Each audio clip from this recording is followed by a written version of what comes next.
Welcome, everybody. John Zegar, johnzegar.com. How's everybody doing? Good? Good. Got to make sure all these little dials are fixed up okay. Let's see. Not a cloud in the sky anywhere here on the eastern slope. Looks beautiful. Chilly. What's the temperature? 19 degrees. Supposed to be warmer than that. I think it's been staying up in mid to high 40s, low 50s, and we even had a day in the 60s here not too long ago. So spring is coming. It's just slow in getting here, and I'm happy that winter is about over. You know, people that live in Colorado,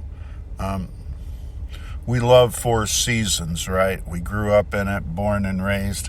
But by the end of winter, we're ready to shoo the tourists out of town. When I lived up in Steamboat, you know, the saying was, last one out of town closed the door. Because everybody took off, down to Mexico and the Caribbean as soon as the ski hill closed. And we were happy to get rid of tourists. They're pretty obnoxious and they do weird things. They do actually funny things. I owned a bar restaurant downtown on A Street across from Gorky's restaurant, Russian restaurant. And I had tons of people, and the sheriff's department and police department used to drink and eat at my restaurant bar in the evening and stuff. And they said, John, whatever you need, we got your back. And there were a lot of people I threw out, and with the help of them, they didn't come back. So when they opened up the flights from Newark, I think it was, back east, down in Miami, they had direct flights into Steamboat. And boy, oh boy, the town just, bellied up. There were so many people coming in to Steamboat for the winter time. And of course, they love the snow and they love to ski, and we like to have them. But by April 1st, we were happy to have them gone. So I just finished my breakfast. I think I told you guys yesterday, I've been eating pretty regularly over at Whole Foods. They have a huge, I don't know, it's kind of like a restaurant, but it's a bar restaurant where you go and, pick out your own stuff, and their breakfast menu is fantastic, and their coffee's excellent, and that's a little pricey, but, if you're careful with what you pick out, you're fine. And so I've got my coffee in hand, and I'm sitting in my truck, and everything's good. Let me take a sip of my coffee. Their coffee, unlike other places, those fast food places where you can get coffee, wow. The only problem with that is their coffee doesn't stay hot longer than a couple, 2-3 minutes. I don't know why. Maybe it's the cup. But coffee over here at Whole Foods, it stays hot all the way down to the last drop. So I'm pretty happy about that. We're going to talk about, and I really want to talk about this a little bit in detail. The universe has your back. So we've been on this topic for a few days, and let me go back and just capitalize on a couple of the high points. We're getting more and more people looking at what I talk about, write about, my YouTube videos, YouTube channel, podcasts, so I'm happy about that. By all means, subscribe, follow, share. I may say that again. Subscribe, follow, share. I don't get paid a thing, you guys. I've been doing this for, 8 years or so. I'm retired clinical psychologist, neuroscientist for 50 plus years. Okay. And when I retired, I don't I do podcasts and blogs and YouTube videos and channel and blah, blah, blah. But I don't get paid because I don't have 500,000 people following me. I think the big guys, the name brand people, which don't know anything more than I do, probably less than I do, they never practiced. All they have been in is social media and that kind of thing. I mean, I lecture. I travel around the world, lecture, do workshops, do all that kind of same stuff. But the content of what I'm talking about is much different than what those celebrity kind of guys do. But they also get, 200, 300, 500,000 people following them. Some of the lesser ones get 60, 70, 80,000 people following them. And they get big money. I mean, they get pretty good money to do what I'm doing. I've never been paid a penny. So, obviously I don't have the numbers. If there's any way, if you like me, if you think you like me, if you want to like me, please do so, because if I got my numbers up, I might make $10. And I'm not kidding. I got to start somewhere, and I've been doing this for 8 or 9 years. I don't know, probably closer to 10. And I've never gotten paid. So anyway, I've got 9 books that I've written. I started writing books back in 96. And I've sold them all around the world at bookstores and airports and whatever. Now, I've got 9 books, and I just put them all over at Amazon. And you know what? Amazon sells around the world, so you can buy them in ebook. You can buy them in paperback. I think all of those books are like $10 or $12 and under. The ebooks obviously are real cheap. Hardbacks are more money, but I don't have a best-selling book. There are books that I've written, John Zegar, and I enjoyed it, and they're about neuroscience, they're about travel, adventure travel, they're about, all of psychology and whatnot. If you think, they're not big, they're all 100-page books. I like to keep everything about there. I think I've got a couple that are a couple 100 pages, but, there's some shorter. Go to Amazon, pull up my name, John Zegar, Zegar. Look up the books that I have. Let's see. I have 2 places. One is under my email address, which is jzager@gmail.com. And I think there's 7 books in there, and one's under, I don't know, maybe it's the other way around. The other one's Desert Isles, DESERTISLES, Desert Isles at yahoo.com. I think there's a couple books in there. But you kind of have to rummage around. I suppose I'm trying to get those 2 email addresses linked together so all 9 books can be bingo right there in front of you. Oh boy, that coffee tastes good. Let's see. What else do you need to know? I do consultation and coaching. When you retire from clinical psychology, basically neuroscience, whatever, you go into consultation. So I can do consultation for anything that you might have going on, be it an individual or as a company or business, and just contact me. And I like to do it kind of funny when I talk about it. You can either have big $5 questions or you can have big $20 questions. Of course, I'm happy to go anywhere in the world and do consultation for major international companies, businesses here in the States, anywhere in the world.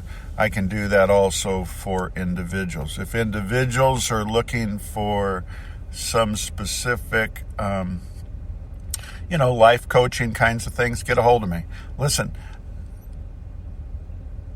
the amount of years I've spent treating people around the globe, for probably 53 years, I probably can help you.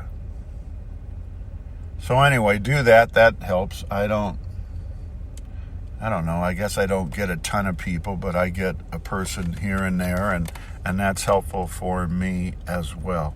So when you retire, you can make a lot of money, but you have to, be like the big name people. I think I have a bigger following with my podcasts than I do with my blogs than I do with my podcasts or YouTube.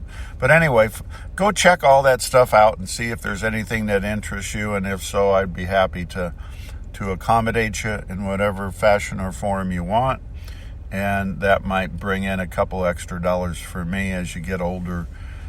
Things get kind of tight financially, and that could be helpful. But anyway, today I just wanted to talk a little bit about the universe has your back. So what we know is that genetics is a thing of the past. They haven't taught genetics in med school for so many eons, it's ridiculous. But people still think they get sick, terminal illnesses, as a result of genetics. Not true, can't happen. Just a couple examples. There's only 2 or 3 things that are genetically transferred on. Sickle cell, black people sometimes seem to pass on sickle cell anemia, and that's a genetic disease that can kill you. Stage 1, of course, diabetes. Everybody knows about that. The majority of people in the world have stage 2, which you can get rid of in a couple, 2-3 weeks if you want to. Nobody knows that. Doctors aren't going to tell you that. They get paid. The pharmaceutical companies get paid to keep you having your diabetes. Okay, stage 1 is what you can die from. So again, all the other stuff that goes on, from cancers to cardiovascular, boy, let me tell you, is that a killer? Not the disease, but the doctors. See, the Western doctors are Newtonian.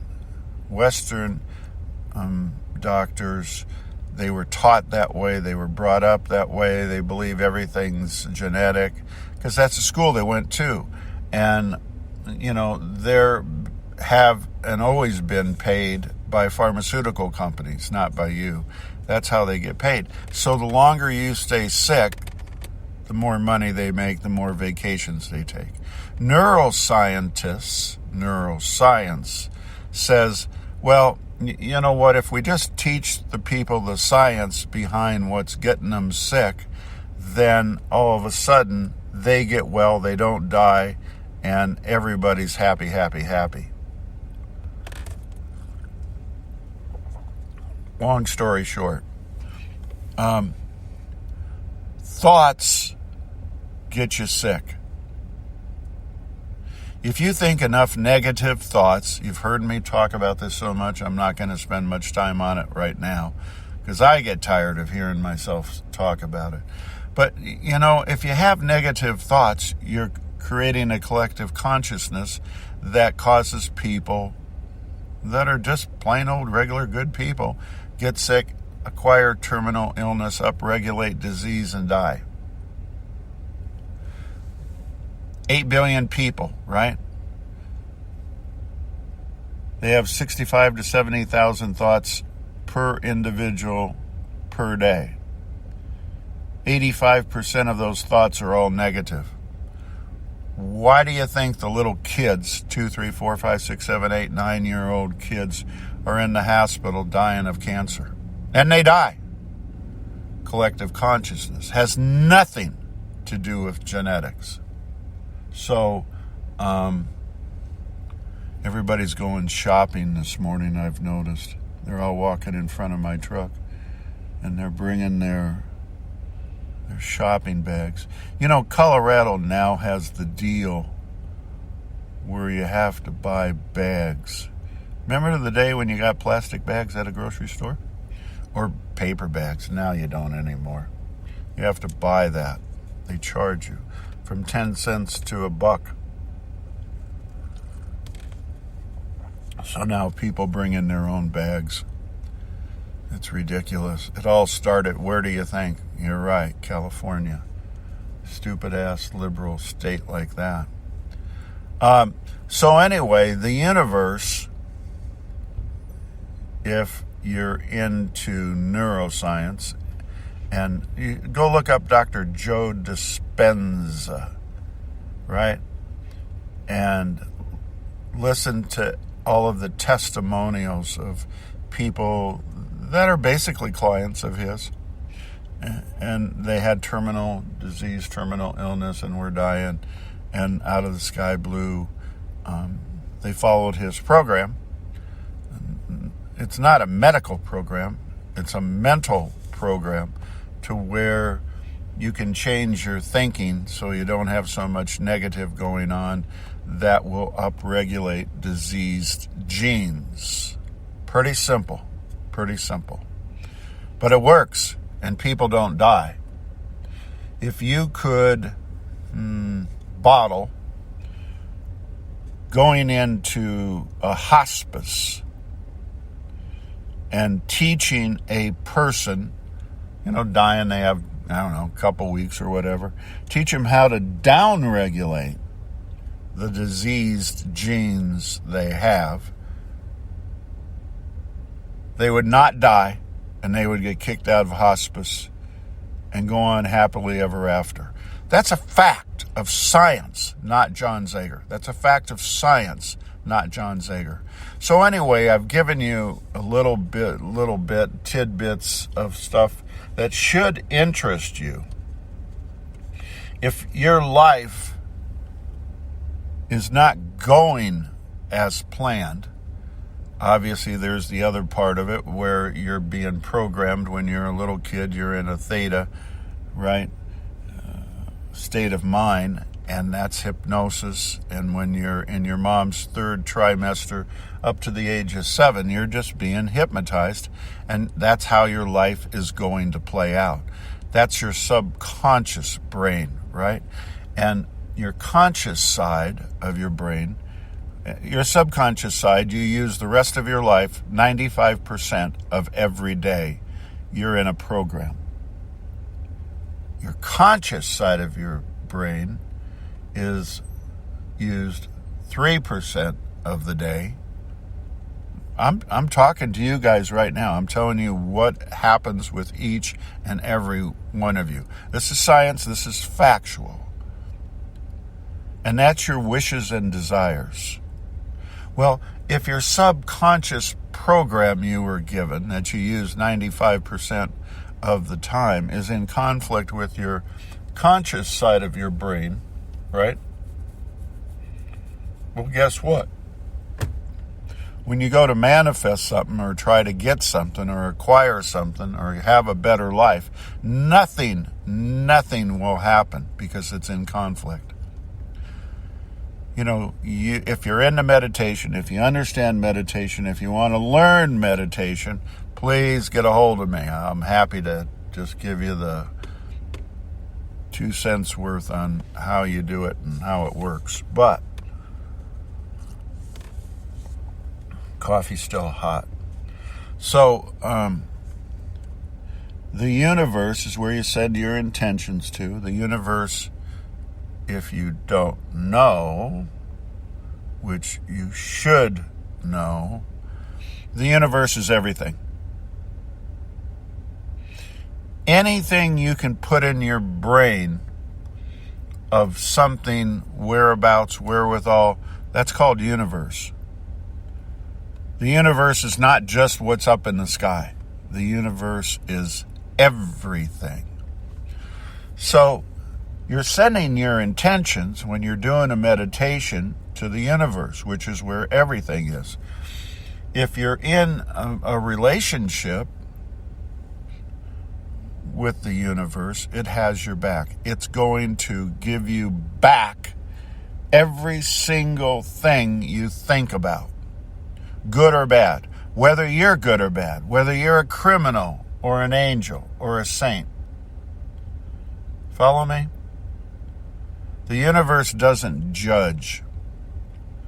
So we don't necessarily in neuroscience talk about spirituality, but you get the hint that that's what I'm talking about. Call it God, call it love, call it universe, call it whatever you want. But you have a relationship there, and it has your back. It's there to protect you. It's there to love you. It's there to give you compassion and whatnot. So, I try not to go much further, but I'm going to stop here for right now, because I think I've talked enough this morning about some concepts that would interest you. I think they honestly would interest you. And get a hold of me and ask me questions. Write comments. Just write comments. I mean, if you don't know what you're talking about and you just disagree, then that's fine too. Just say, hey, John, I disagree. If you want to know more and you say that interests me and you're saying that is science, not me, science, and I want to know more, then I'll go ahead and keep giving you more and more of this stuff. So anyway, coffee's good. I got to move on to the next appointment. God bless everybody. Take care of one another, and I look forward to talking to you all again real soon. Thanks a lot. See you. Bye.